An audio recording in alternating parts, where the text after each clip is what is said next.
tem uma formação em gestão de centros sanitários e também uma formação na direção de projetos de inovação. En primer lugar, disculpar que no hablo portugués, como veis. Espero que me podáis entender, hablaré despacio. En segundo lugar, agradecer a la organización de este congreso de la Asociación de Unidades de Salud Familiar de Portugal, que conozco a través de André Vizcaya, con el que he tenido la suerte de poder entablar relación de trabajo y que ya ha visitado nuestro contexto en Andalucía.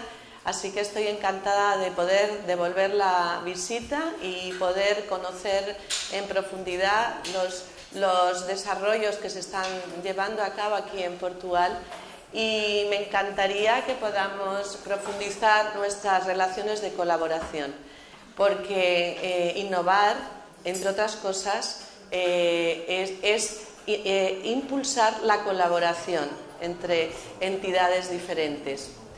Bueno, pues yo no sé si voy a responder a todas las expectativas que ha planteado André, pero sí que os digo que he trabajado con la máxima honestidad reflexionando sobre cuál es el momento, el contexto de la innovación en este momento en Europa y en el mundo, ¿no? Cuando hablamos de innovación y todo eso, cómo lo podemos llevar a nuestro contexto y qué importancia tiene en nuestra realidad. A ver si doy aquí. Tengo ahora.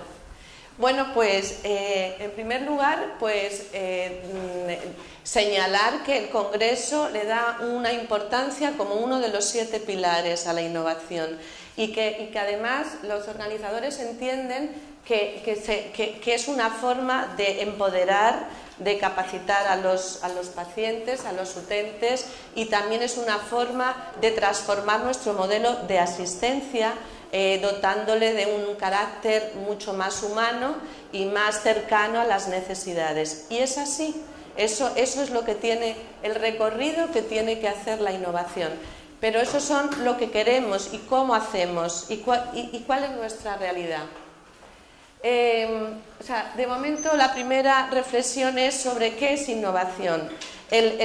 Uno de los padres de las teorías de innovación, Joseph Schumpeter, habla de que innovar es modificar la función de producción, hacer una nueva función de producción. ¿Y eso qué quiere decir? Quiere decir que tenemos que conseguir hacer nuestros objetivos, nuestros resultados, alcanzar nuestros resultados, pero cambiando los factores y la cantidad de esos factores que nosotros vamos a poner en el camino. O sea que hay que hacer, por tanto, una reflexión. Si eso lo llevamos a nuestra realidad, sería, bueno, yo lo que quiero es mejorar la salud de mi comunidad. Pues a lo mejor tengo que usar, y perdonarme porque a veces es polémico las cosas que planteo, pero a lo mejor necesito menos médicos de familia, necesito más enfermeras comunitarias, necesito más intervención de profesionales de la atención social, a lo mejor necesito, o sea, mi objetivo es el mismo, ¿no? Es mejorar la salud local, la de mi comunidad, pero probablemente me tengo que replantear de qué manera tenemos que actuar todos y con qué peso tenemos que actuar. Eso es modificar las funciones de producción. Combinar las cosas, y quien hace esas cosas, pues y quien se atreve a pensarlas y después a implementarlas, pues son los que se llaman emprendedores, según el concepto de Schumpeter. Pero ¿cuál es nuestro contexto? O sea, para desarrollar la innovación necesitamos generar un contexto cultural que comparta todos estos elementos.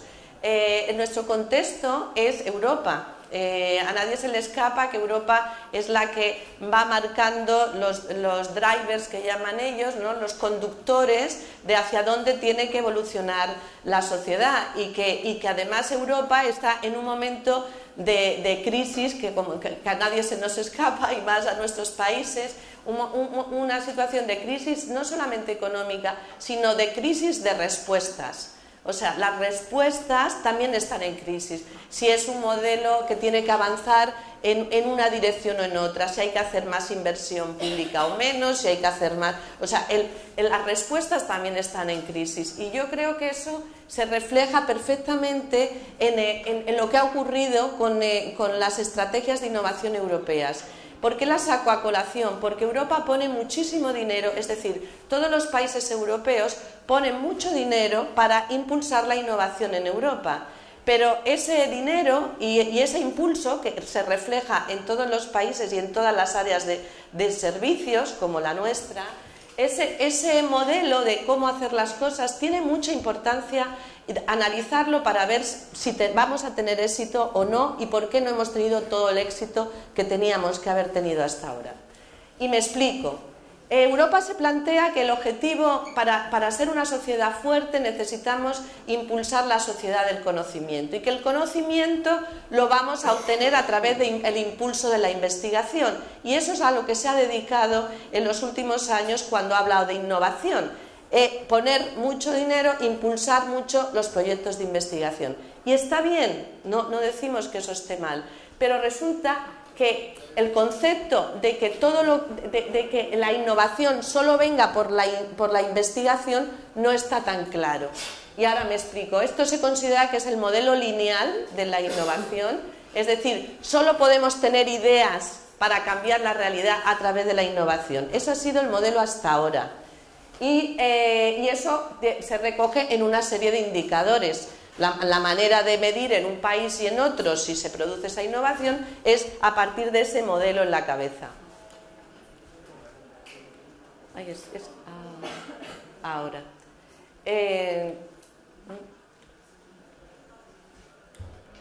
Es que a veces no me coge. Bueno, ¿qué ocurre? A partir del año 2006... empieza a debatirse la necesidad de replantearse la manera de entender la innovación. Eso ocurre porque se dan cuenta de que todas las líneas puestas en marcha en Europa no estaban dando los resultados esperados. En Japón, en Estados Unidos, estaba apareciendo una dinámica social de creación de empleo y de creación de riqueza en general que no ocurría en Europa y que no entendíamos por qué si hacíamos cosas que aparentemente se parecían no lo conseguíamos. Entonces aparece toda una reflexión que se lidera desde Canadá, también en Gran Bretaña. Aparece una reflexión sobre que quizás el modelo que teníamos en la cabeza no era el adecuado y que tenemos que pensar con un modelo sistémico. Es decir, tenemos que pensar teniendo en cuenta muchos más actores, no solamente es en la investigación y en la universidad, sino que hay toda una serie de actores sociales que pueden tener un impacto o que deberíamos de analizar si tienen impacto en nuestro... y hay que movilizar todos esos actores para conseguir nuestros objetivos. Entonces, en Europa se dan cuenta de esto y ahora os digo por qué. Y, sin embargo, no se traduce en la forma de hacer convocatorias de innovación, o sea, porque empieza a cambiarse la cabeza, empiezan a cambiar las ideas, pero les resulta muy difícil transformarlo en un modelo de convocatoria de investigación y de reparto de dinero, en una palabra, para la innovación. Oye, es que o no le doy fuerte... ay. Ya. Por tanto, la cuestión es que hasta el año 2010 no empieza a implementarse esta estrategia, que hemos perdido, digamos, tiempo de crisis y tiempo que hemos vivido todos, y que si creemos que necesitamos construir una sociedad inteligente, sostenible e inclusiva, que ese es el lema europeo, necesitamos trabajar este modelo diferente de innovación, porque la innovación no se basa, y eso viene de unos estudios que se generaron en Canadá y también en Gran Bretaña, no se basa solamente en la investigación, sino que necesita tener en cuenta, como os he dicho antes, todas unas relaciones complejas entre todos los actores sociales. relaciones entre el sistema público, el sistema privado, las organizaciones no gubernamentales, etc. Este paradigma nació en Gran Bretaña y en Quebec. En Quebec en Canadá es donde por parte del gobierno canadiense encarga a un grupo de expertos que estudien exactamente qué es lo que está pasando. Y aquí me parece que hay unas ideas importantes y ya paso a... La primera idea es que hasta ahora en la investigación que se ha potenciado, no se ha tenido en cuenta suficientemente el valor de las ciencias sociales. O sea, se ha hecho investigación en avance tecnológico, en avances biológicos, pero no se ha buscado la influencia o la necesidad de herramientas y de perspectivas de las ciencias sociales en nuestro trabajo, no de una manera suficientemente intensa. Eso en primer lugar. Y en segundo lugar, que hay actores sociales que tienen mucha importancia y que tampoco se tienen suficiente en cuenta, que está por un lado, como decía, está la universidad, por otro lado están los servicios públicos, los servicios privados, pero que hay un potencial extraordinario de innovación en las organizaciones sin ánimo de lucro, en las organizaciones no gubernamentales. Y esto lo dicen porque lo estudian, porque lo ven, porque lo detectan a través de todas estas iniciativas. Por tanto, todo esto hace que a nivel europeo se empiece a hablar de innovación social, que es otro concepto de innovación, y que haya detrás una serie de instituciones investigadoras en este terreno, como es la Nesta de Gran Bretaña o la Young Foundation, y que empiezan a construir, a elaborar documentos básicos, conceptuales sobre la innovación social, que será la dirección en la que debemos trabajar en los próximos años. Aparece el libro blanco de la innovación social y el informe Goldenberg. Bueno, aquí ya lo he dicho, ¿no?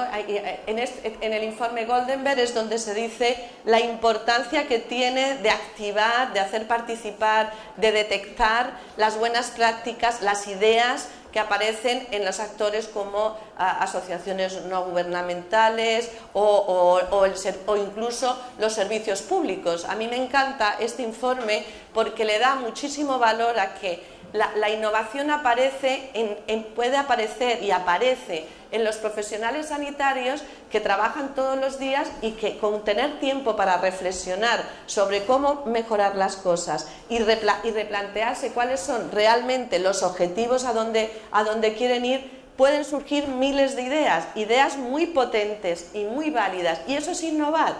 O sea que, por supuesto, podemos trabajar con la universidad, podemos hacer trabajos con una metodología mucho más profunda, pero que, sin embargo, estos te dicen que en sus informes que realmente hay un potencial innovador en el trabajo diario extraordinario.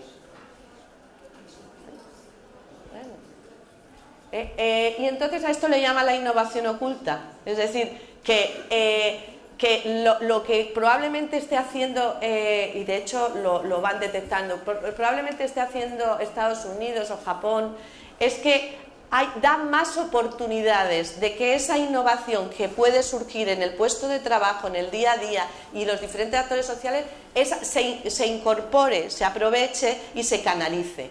A eso le llaman la innovación oculta.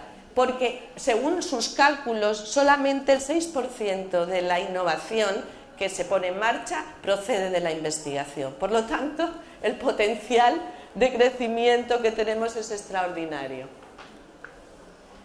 Entonces, eso es la primera cuestión, que a lo mejor os ha parecido un poco enrevesada, pero a mí me parece que es importante porque son los que conducen nuestro dinero y los que conducen nuestras cabezas. O sea, las tomas de decisiones políticas que influyen extraordinariamente después en nuestra realidad. Por tanto, también es importante hablar de valores. Cuando la innovación requiere, hemos tenido una innovación que lo que buscaba básicamente es hacer más eficiente desde el punto de vista económico lo que hacíamos. Es importante tener en cuenta qué valores van a ser los que presidan nuestros esfuerzos de innovación, Porque, bueno, pues sí, igual tenemos que mejorar los resultados económicos y en este contexto, por supuesto, pero también tenemos que tener en cuenta si lo que pretendemos es mejorar el bienestar social o si queremos mejorar el contexto ecológico, o sea, mejorar, por ejemplo, ahora mismo, ya os comentaré, la influencia de la visión medioambiental en todos los proyectos. Es decir, nuestro modelo condiciona lo que evaluamos y, por lo tanto, al final, hacia dónde nos conducen nuestros trabajos.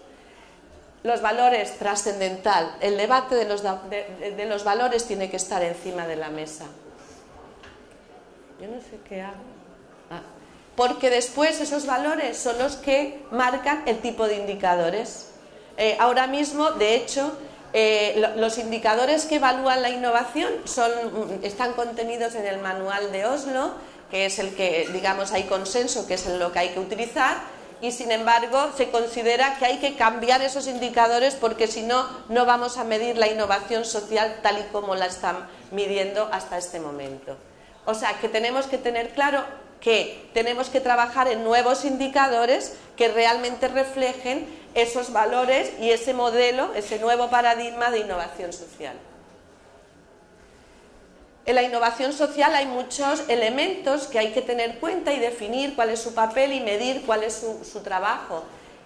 Por tanto, ¿qué es al final la innovación social? ¿Qué son empresas sociales? ¿Cómo medirlas y qué papel tienen? ¿Qué es el emprendimiento social en general? ¿Qué son innovaciones socioeconómicas, innovaciones técnico-sociales? Todas estas cosas se están definiendo para buscar los indicadores adecuados. Para terminar, la innovación social al final, ¿qué son?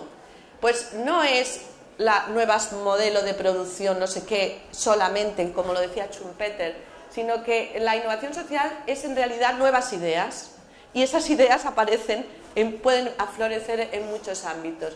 Nuevas ideas que se traducen en productos, servicios, modelos, que simultáneamente consiguen cubrir las necesidades sociales, pero a la vez consiguen crear relaciones sociales y colaboraciones diferentes. O sea, impulsan la relación entre los diferentes actores. Eso es lo que se considera especialmente. Por eso decía que para mí el objetivo fundamental ahora mismo es buscar otras personas, otras instituciones, otros grupos de trabajo con los que yo pueda intercambiar, colaborar y crecer más rápidamente. Ay. La he repasado muy rápido. Este no era el anterior. Es anterior, espérate. Es que le he dado y ha pasado muy rápido. Esto era y ahora es que eso está duro, no sé qué pasa. No puedo. Si tú quieres, a lo mejor tienes más éxito. Ahora. Bueno, entonces, ¿esto era? Sí, a ver la anterior. Sí, esta. Perdonadme, me voy a quitar la... Bueno, pues ahora resulta, nosotros trabajamos en el sector público. ¿Y cuál es nuestra situación? Si hay que trabajar en innovación social, ¿cómo avanzamos? ¿Qué hacemos? Hay un estudio muy interesante de un comité de expertos que salió el año pasado sobre cuáles son las barreras que tiene el sector público para poder avanzar en crear ecosistemas innovadores, porque el sector público tiene la responsabilidad de promover la innovación social en su contexto. Pero tú dices, bueno, y para eso, ¿cómo me organizo? ¿Qué hago? ¿Cómo me comporto? Y esta gente dice que ahora mismo las condiciones de trabajo, el modelo de trabajo que tenemos realmente impide bastante el crear una cultura de innovación. Es decir, un modelo de trabajo donde haya unas reglas muy estrictas de relación en el equipo de trabajo se convierte en un obstáculo, porque la creación de ideas necesita de modelos flexibles de relación entre las personas y modelos más democráticos de relación. En los servicios públicos están muchas veces los equipos muy jerarquizados. O por ejemplo, si lo llevamos en el ámbito sanitario, pues el que toma la última decisión es el médico, pero es que a lo mejor el que ha tenido la idea magnífica ha sido la enfermera o ha sido el ordenanza que lleva la camilla todos los días de un lado a otro. Quiero decir, es importante generar modelos de trabajo lo más democráticos posibles, con estrategias de aprendizaje y de comunicación lo más fluidas posible. Entonces, eso lo lleva al sector salud, pero eso en otros sectores es todavía más acuciante, ¿no? Por tanto, nuestros modelos de trabajo tienen que enfocarse de manera que esa innovación sea posible. Los líderes, ni te cuento, ¿no? Los jefes de los diferentes niveles tienen que tener ese objetivo, tienen que comprender que para que la innovación fluya necesita convertirse él en un líder adecuado para eso y generar o ayudar a que el contexto sea adecuado. Yo qué sé, bueno, eso lo comentaré después. Los líderes, pues necesitamos líderes formados y líderes convencidos, o sea, que detrás haya una política importante que lo defienda. Que además se comprenda que el proceso de innovación tiene que tener muchos errores, que hay mucha incertidumbre. Estamos acostumbrados en el sector público a trabajar creyendo que esto se hace así porque estamos seguros de que esto se tiene que hacer así. O sea, y la innovación lo primero que hace es generar incertidumbre, porque estás pensando, reflexionas, se te ocurre esto, pero ¿funcionará o no funcionará? Es acostumbrarnos a vivir en un contexto de mayor incertidumbre es un elemento clave para que esa innovación fluya. Y además necesita, además de esa incertidumbre, gestionarla sin ansiedad y por parte del equipo. Además de eso necesitamos mejorar extraordinariamente el uso del conocimiento existente, de los datos y los sistemas de información existentes.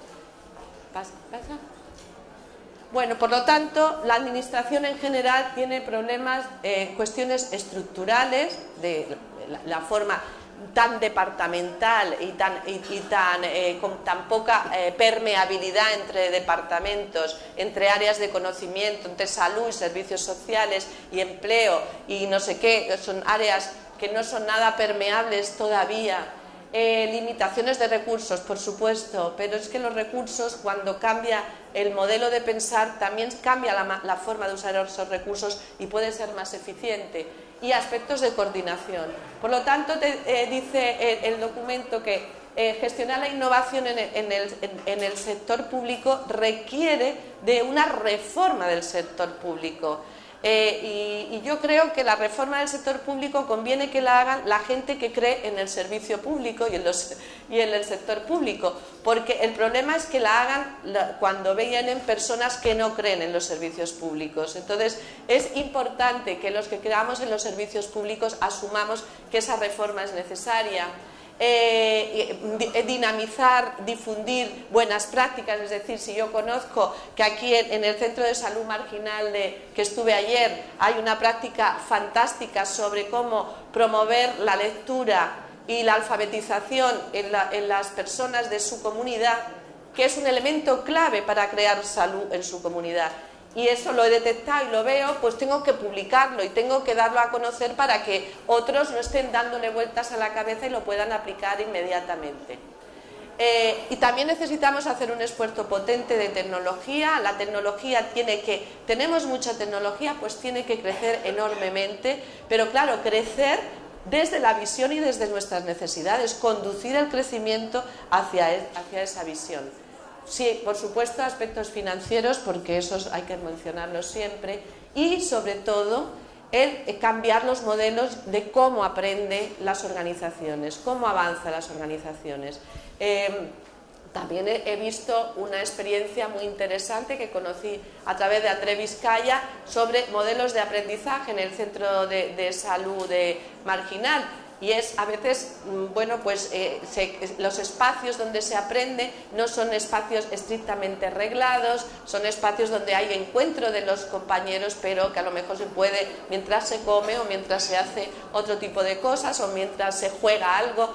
Quiero decir, hay que buscar que esas formas de organizar el aprendizaje y de incorporar el conocimiento en la organización sea muchísimo más ágil. Pasa a la siguiente. Entonces, llevándolos al tema de salud, hay otro documento que es este, hecho por otro equipo, EURAN, de European Academy of Management and Professional Community. Esta gente ha trabajado sobre las dificultades del sector salud para el desarrollo de la innovación, y tiene que ver con los aspectos organizacionales, que ya los he estado mencionando, eso es común. Entonces necesita potenciar las redes externas e internas. A mí eso me parece esencial y que cambia radicalmente la cabeza de las personas. Es decir, no solamente nosotros trabajamos con nuestro equipo cuando vamos todos los días al despacho, a la consulta, al edificio ese. Nosotros debemos de estar trabajando continuamente con gente que está fuera de ese, o sea, que son otros centros de salud, por ejemplo, o otras instituciones dentro de tu comunidad, de tu localidad, o sea, tienes que estar, eso es un continuo. Así también nosotros tenemos que hacer redes también con los pacientes, o sea, podemos trabajar con los pacientes de otra manera, no solamente en la interfase consulta, sino hay mucho que avanzar en las interfaces a través de internet y de correos, que pues, de hecho en muchos sitios pues se va avanzando mucho en ese terreno. Y todo eso nos hace a que las soluciones tecnológicas vayan apoyándonos en esa intención, como montar redes, cómo construir redes de relación entre iguales o entre desiguales, o para un proyecto, para eso, y todo eso requiere soporte tecnológico, plataformas, desarrollo de aplicaciones. Y estos aspectos organizacionales se tienen que reflejar hacia donde queremos ir, se tienen que reflejar también en los modelos de calidad que queremos implantar, en cómo medimos la calidad, cómo medimos el desempeño y cómo medimos la productividad. ¿Quieres pasar? Entonces, eso ya lo he mencionado. Cambiar las relaciones entre los profesionales, eso es importantísimo. Cuanto más democrática, cuanto más aplanada, como dicen los expertos, es una organización, mucho más fácil se fluye las ideas y mucho más fácil se produce la innovación. Por tanto, hay una parte esencial, que es que con las mismas personas que somos tenemos que trabajar de otra manera, relacionarnos de otra manera y hacer otras cosas.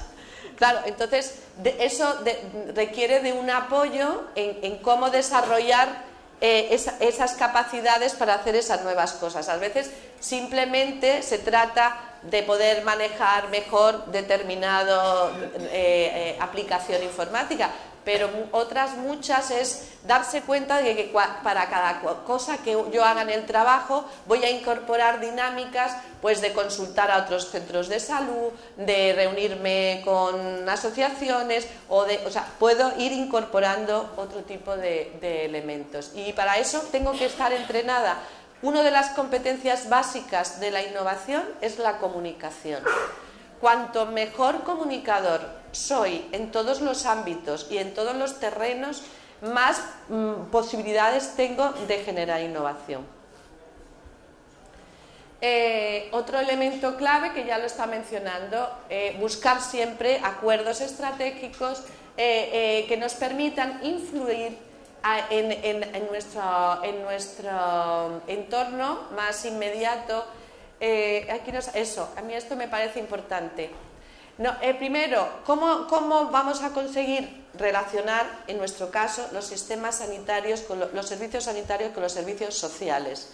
El gran reto que tenemos es integrar esos servicios, porque ambos dos caminan hacia la mejora de la salud y no podemos estar trabajando de manera separada, no podemos estar podemos mejorar extraordinariamente en usar recursos compartidos, tener recursos compartidos y modelos de trabajo compartidos.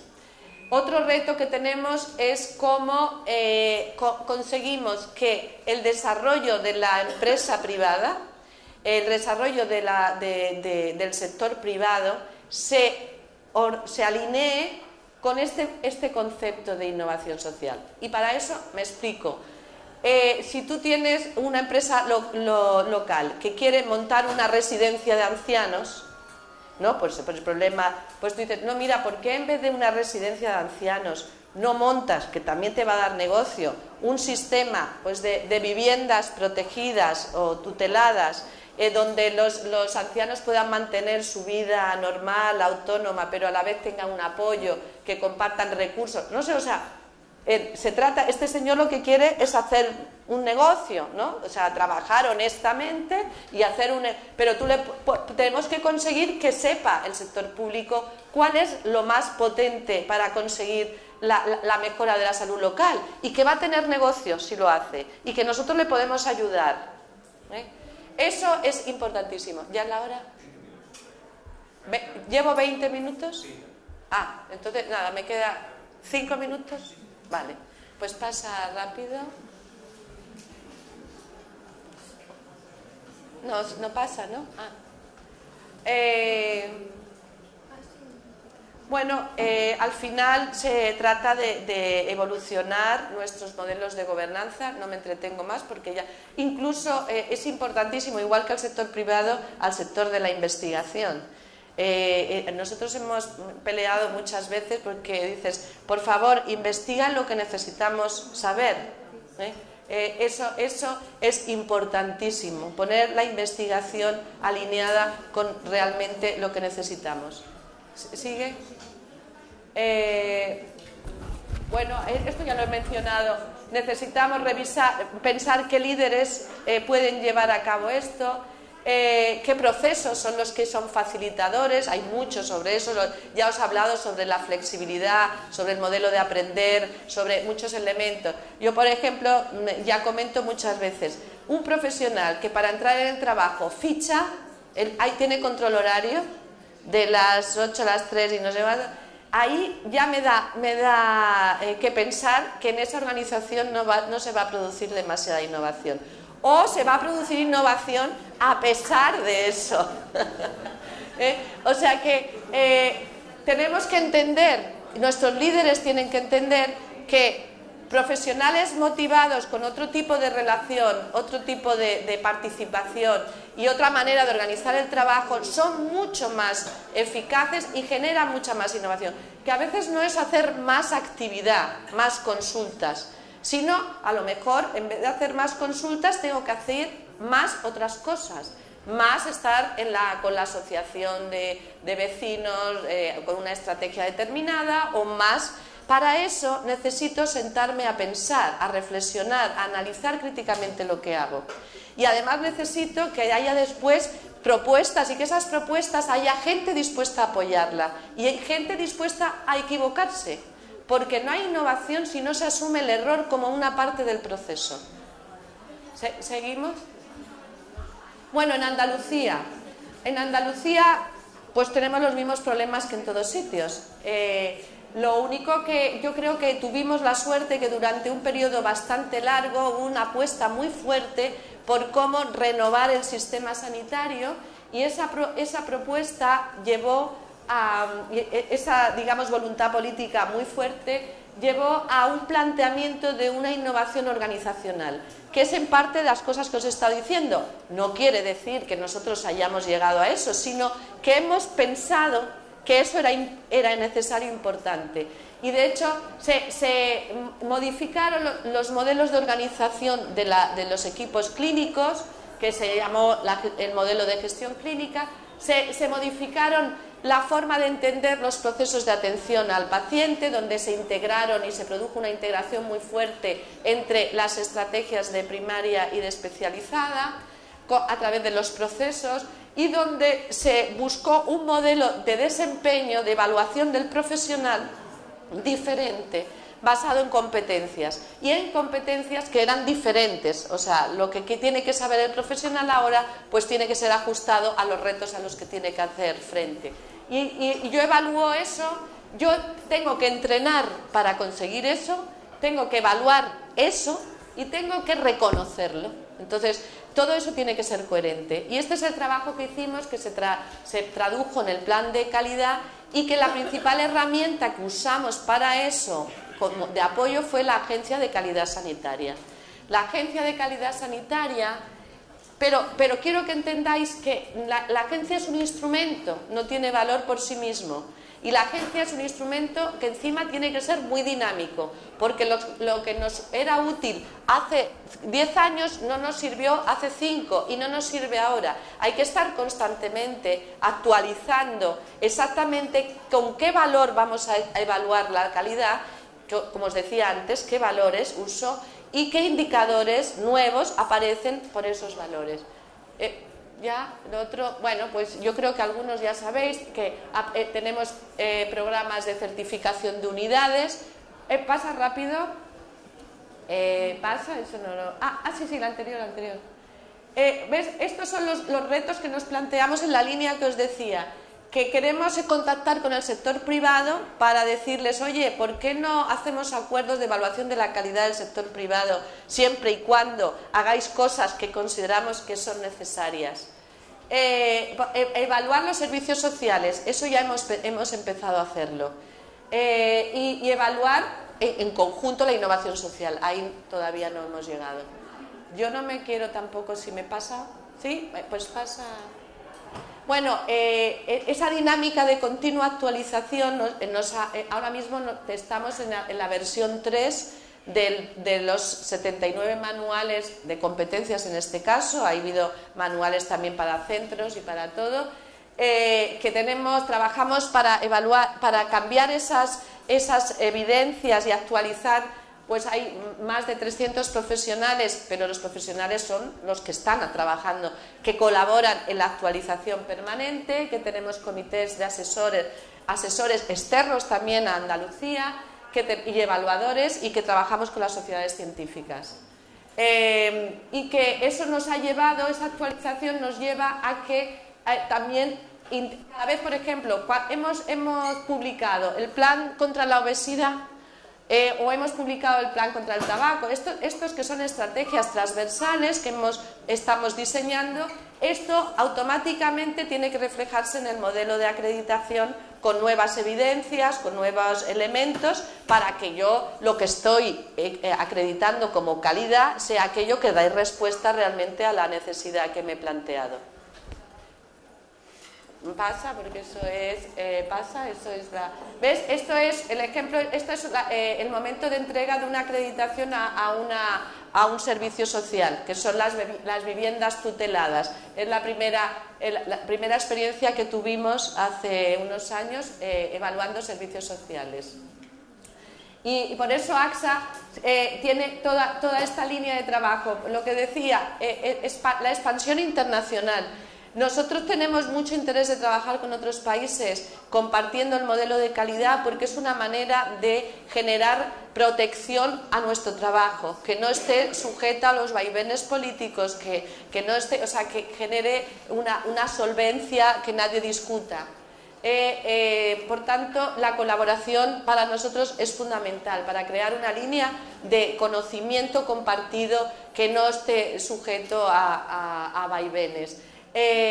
Bueno, y el resto de estrategias pues tiene que ver con las líneas de innovación, o sea, cómo colaborar, cómo actualizar, cómo hacer dinámico el modelo.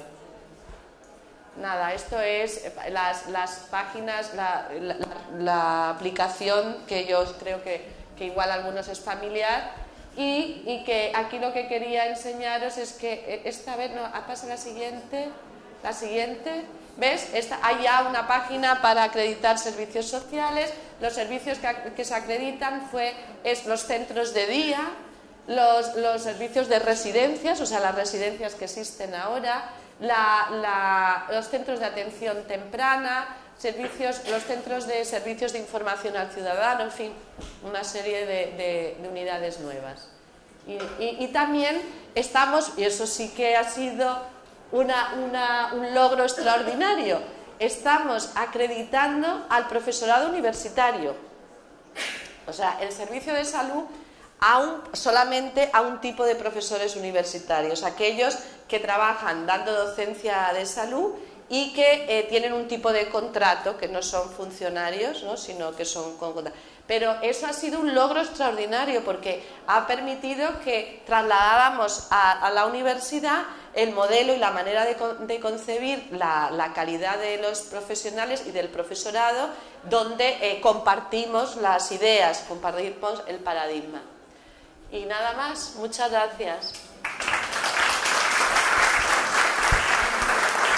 Inovador no sistema de saúde, inovador nos ACs, em que fazíamos parte, mas também das nossas equipas. E a inovação também acontece a este nível mais micro, das equipas, das microequipas.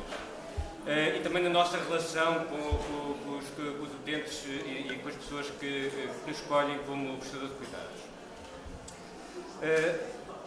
Nas nossas USFs haverá seguramente muita inovação oculta. E se calhar podemos aproveitar um pouco este espaço para apresentar alguma dessa inovação oculta. Mas aquilo que era mesmo importante era escrever sobre esta inovação oculta, partilhar e também publicar esta inovação oculta. A Teresa apresentou aqui a inovação como, de certa maneira, não disse estas palavras, mas é o que está subentendido, como uma construção do futuro. Quando inovamos, estamos, de certa maneira, a construir o nosso próprio futuro. André, desculpa, eu não vou fazer uma pergunta, mas ia fazer uma sugestão na sequência de uma coisa que tu disseste. Não sei se apresentaste à Teresa algo muito inovador que nasceu no seio desta associação que se chama BI das USF. Acho que é o local próprio, para além de podermos conversar aqui, para todas as equipas colocarem os seus projetos inovadores de maneira a serem mais conhecidos e partilhados por todos nós, até porque depois é uma coisa que tem um acesso público, portanto, lá para fora, mas também de partilha entre nós. E eu acho que precisa de ser mais utilizado para divulgar essas experiências.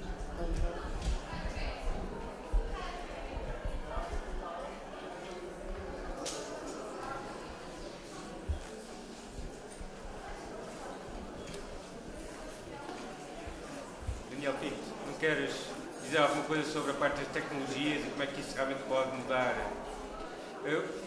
Na USF Marginal, nós temos realmente tentamos enquadrar-nos como uma organização de aprendizagem.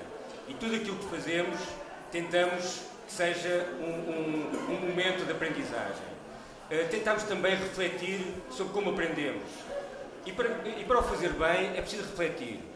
Não é preciso só arranjar o contexto, como a Teresa estava a falar. A Ana idealizou uma sala de formação em que também podemos comer, em que é um espaço de convívio e todas aquelas interações é um momento de encontro e depois criámos um programa de formação que partilhámos com todos, que implica hora e meia todas as semanas, jornadas de dia inteiro, pelo menos uma vez por mês, e uma série de fóruns em que estamos sempre em contacto uns com os outros.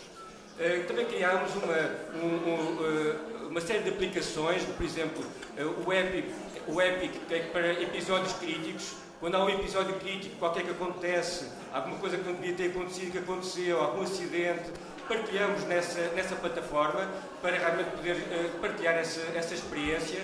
Temos também uma aplicação que é o Lesma, que é o Ler e Aprender da Marginal.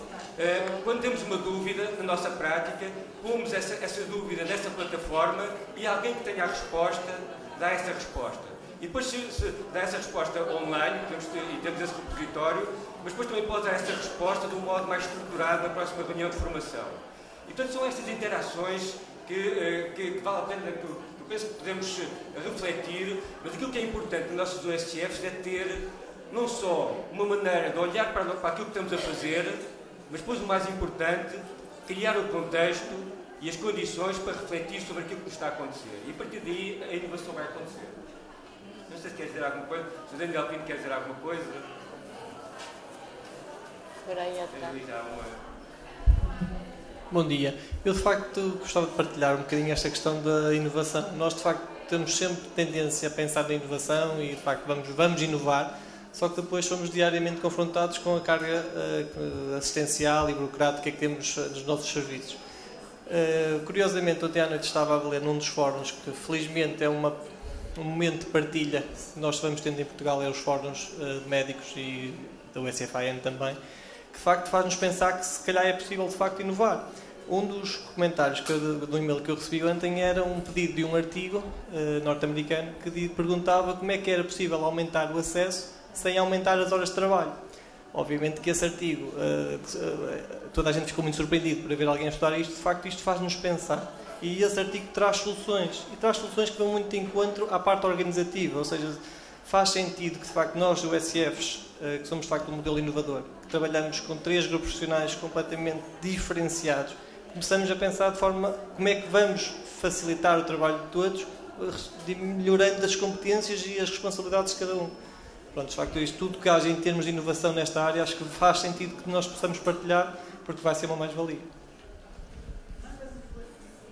Está no MGF 21. De qualquer forma, eu posso mandar para o SFIN. Eu vou enviar para o VC. Eu sou interlocutora administrativa numa OSF. Vou-me inibir de dizer de onde, mas estou num processo de, como diria, de mudanças radicais ao nível comportamental e motivacional dos colaboradores. Estou integrada numa equipa que veio de uma unidade de cuidados de saúde personalizados, em que em gestão organizacional, isto tem um nome muito feio, que é trazem vícios sagrados, e que em gestão organizacional diz de uma forma ainda mais feia. Eu chamo-lhe vícios sagrados. E neste momento eu luto com uma coisa que é retirar, não é retirar, é mostrar que a inovação passa por gestão de competências, atualização de conhecimentos, treino, avaliação dos colaboradores e uma gestão integrada da rede de trabalho da equipa. Ora, isto é de forma, para mim é simples, é aquilo que me motiva estar numa OSF, mas é aquilo que incomoda imensos profissionais com quem trabalho. Eu neste momento sinto-me quase que isolada, porque tenho um grupo de médicos, de enfermeiros e assistentes técnicos. Eu falo concretamente no grupo de médicos a quem lhe está a ser retirado vícios sagrados de há 40 anos e que dói muito a interlocutora administrativa dizer que esse não é o caminho. Eu queria a vossa ajuda, se puder, Dr. André Biscaia.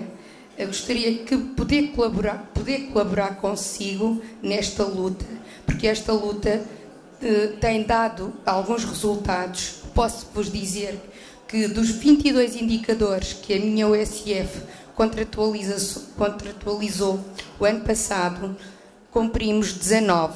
Dos 19, portanto, dos 4 que faltaram, 2 eram financeiros e um era a taxa global de consultas 3 anos e outro era um que eu me dispenso de dizer porque me vergonha imenso. Nesse sentido, é esta a minha preocupação e é este o motivo por que me traz aqui, porque para mim o conhecimento é o meu pequeno almoço de todos os dias. Muito obrigada. Obrigado, Daniel Pinto, da OSF, São Julião de Oeiras. Eu ia só responder ao desafio do André, dizendo que, na minha opinião, as OSF têm uma vantagem em termos de inovação, que é um bocadinho o seu isolamento. O isolamento permite uma evolução divergente. Cada OSF vai ter problemas próprios, como vimos, vai procurar implementar soluções próprias. Mas este isolamento tem um problema, é que depois estas soluções não são partilhadas. E às vezes parece que andamos todos a inventar a roda, cada um no seu cantinho. E aquilo que nós precisamos, sobretudo, e a OSFIN, se calhar, é o catalisador, coisas como o BI e o OSF, que permitem a partilha dessas soluções. O que nós precisamos é partilhar essas inovações. Mas as inovações não podemos ficar só pelas inovações que nos sabem bem. Não podemos dar só palmadinhas nas costas e dizer que ficamos muito contentes porque agora inovamos. Nós temos que mostrar que essas inovações se traduzem em algum tipo de ganhos. E até agora nós não temos sido muito bons a fazer isso. Nós ainda não fomos suficientemente bons a convencer, por exemplo, o poder político que as OSF são de facto melhores. e isso nota-se nas políticas que são seguidas.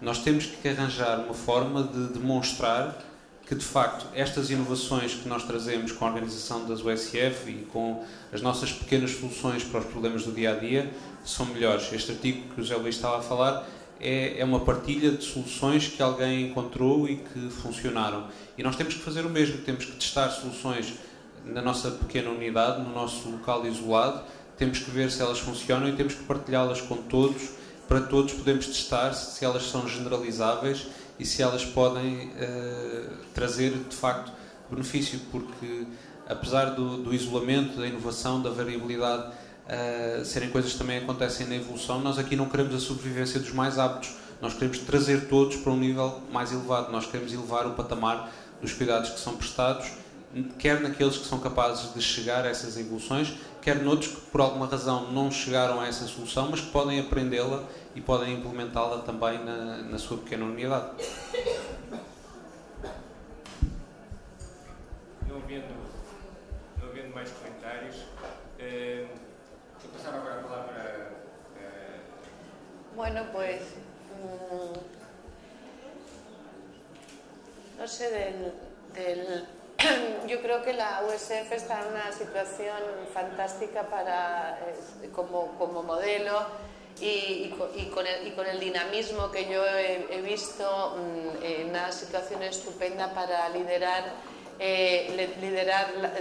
procesos de innovación en el sistema sanitario portugués. Yo creo que además es la atención primaria la que debe de liderarlos o tener un papel ahí importantísimo.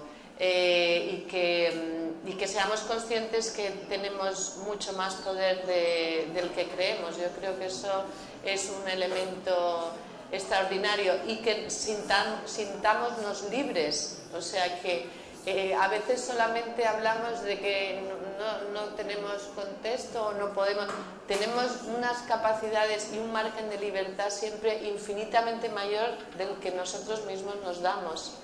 Y bueno, y libres sobre todo para mirar por la ventana y mirar otros paisajes y otros contextos. Y por último, que yo creo que el reto fundamental es construir la salud local con todos los actores de la comunidad y que hay que hacerlo de abajo arriba y que eso es el reto fundamental de los centros de salud familiar desde mi punto de vista. Y nada más, muchísimas gracias, está muy a gusto con vosotros. Resta-me agradecer. Só como comentário final, precisamos de condições para ter este pensamento divergente, porque também não é a divergência em si própria, mas é realmente pensar as coisas de outra maneira. E esse espaço é um espaço fundamental. E a seguir, depois, é preciso o tal espaço que também falaste, que é o de partilha. E é dessa partilha das soluções que foram encontradas, mas também dos resultados e dos impactos que foram conseguidos, que depois consegue dar resposta às questões que a colega levantou, mas é essencialmente aquilo que realmente é necessário, é esta partilha. O espaço do BI, das USFs, é realmente o nosso espaço de partilha. Temos os nossos fóruns, temos este espaço do BI, das USFs, mas para sair também para fora é preciso também publicar, apresentar toda esta experiência que temos conseguido correr, que temos conseguido construir, porque a evidência, o problema não é, eu não acredito que o problema seja a evidência. Até a Troika disse que as USFs eram uma melhor forma de trabalhar. Onde nós temos que evoluir é nestas interações de criar a necessidade que as USFs cubram o país todo.